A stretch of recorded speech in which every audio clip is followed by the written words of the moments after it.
Pengakuan Putri Chandrawati ke penyidik soal motif pembunuhan Brigadir J, korban pelecehan seksual. Klien kami, Bu Pece, telah menjawab di seluruh pertanyaan dalam BAP terkait termasuk dugaan yang disangkakan kepada Ibu Pece, peran Ibu Pece sebagaimana yang disangkakan kepada klien kami. Berdasarkan klien kami dalam BAP tersebut, dugaan tersebut tidaklah akurat dan telah dijelaskan klien kami secara konstruktif kepada penyidik. Ibu Pece juga menjelaskan dalam pemeriksaan bahwa beliau adalah korban tindakan asusila atau kekerasan seksual dalam perkara ini. Itu dalam BAP disampaikan seperti itu. Dan keterangan klien kami juga sudah dicatat oleh penyidik dalam BAP tersebut. Sekaligus penjelasan kronologis kejadian yang terjadi di Magelang. Beliau adalah saksi kunci, saksi mahkota. Bagi suaminya saksi mahkota, bagi pelaku lainnya saksi mahkota, tapi bagi dirinya sendiri dia adalah tersangka. Maka yang tadi saya katakan, kalau dia mau menyelamatkan diri dan masih punya harapan di masa depan, tidak ada jalan lain selain jujurlah, katakanlah apa adanya. Toh mau dibuka sekarang maupun di pengadilan sama kok. Putri Sambo itu bukan orang bodoh, dia dokter gigi, dia nyonya jenderal bintang 2, dia tahu soal hukum, dia tahu konsekuensinya. Jadi nggak perlu diajarin soal itu, sekarang cuman hatinya aja.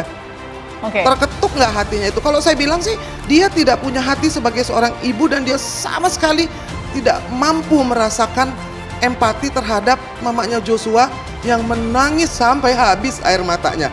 Andai kata saya berada di sampingnya beliau ini, hei, selamatkan dirimu hari ini dan hari depan.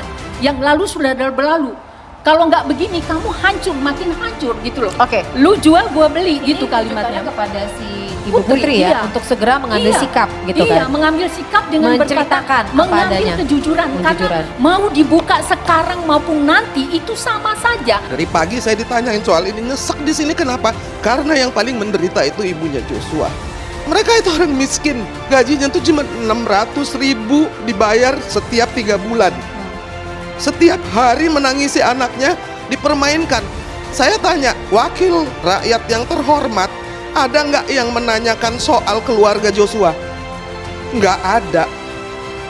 Sama sekali nggak ada.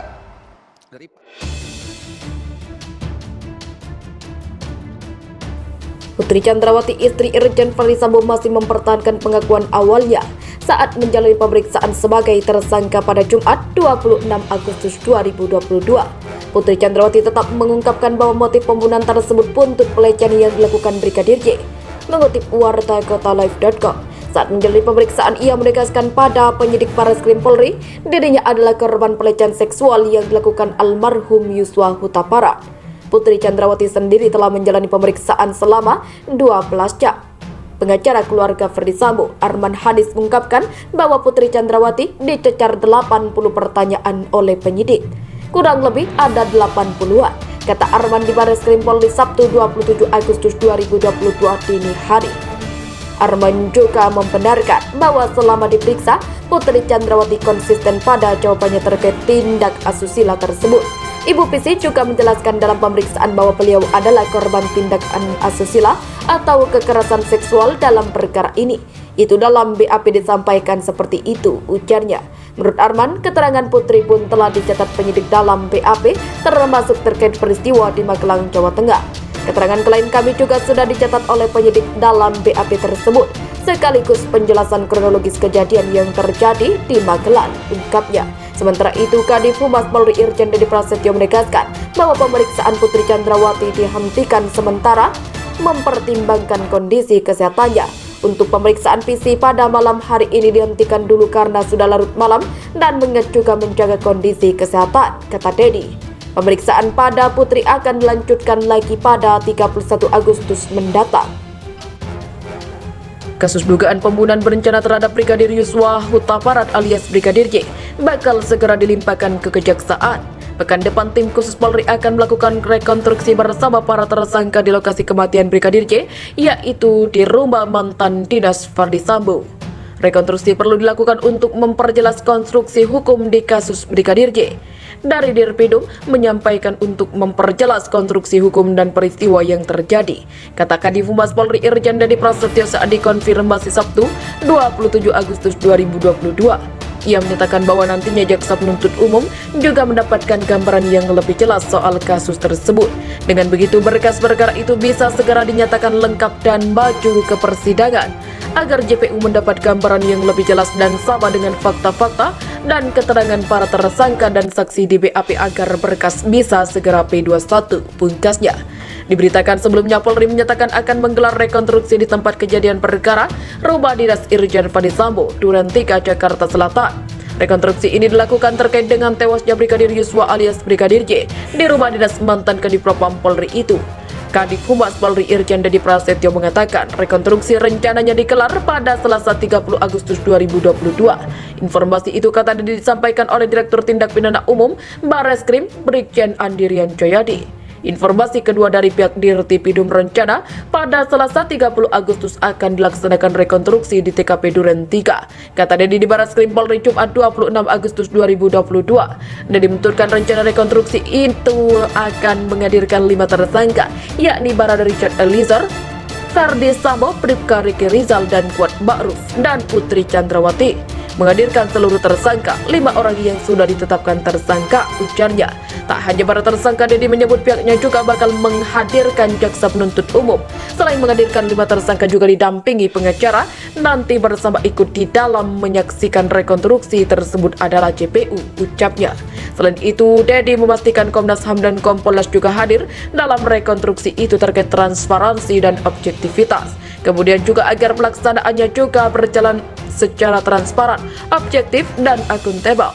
Penyidik juga mengundang Komnas HAM, Kompolnas, ungkapnya. Ini sesuai komitmen Kapolri bahwa seluruh prosesnya ini harus juga menjaga transparansi, objektivitas. Kita mengundang pengawas dari eksternal yaitu Komnas HAM dan Kompolnas, sambung Dedi. Instansi Kepolisian Republik Indonesia atau Polri sedang menjadi pembicaraan terkait kasus pembunuhan Brigadir J. Kini Kepolisian Republik Indonesia kembali disorot terkait kasus pembunuhan seorang purnawirawan TNI di Lembang. Disebut ada tuduhan suap dan dugaan rekayasa kepada Polri dalam kasus pembunuhan purnawirawan TNI di Lembang itu. Bagaimana kronologinya? Dilansir dari kompas.com pada Selasa 23 Agustus 2022, seorang purnawirawan TNI tewas di Lembang, Bandung Barat. Korban adalah Letkol TNI Pur Muhammad Mubin, 63 tahun.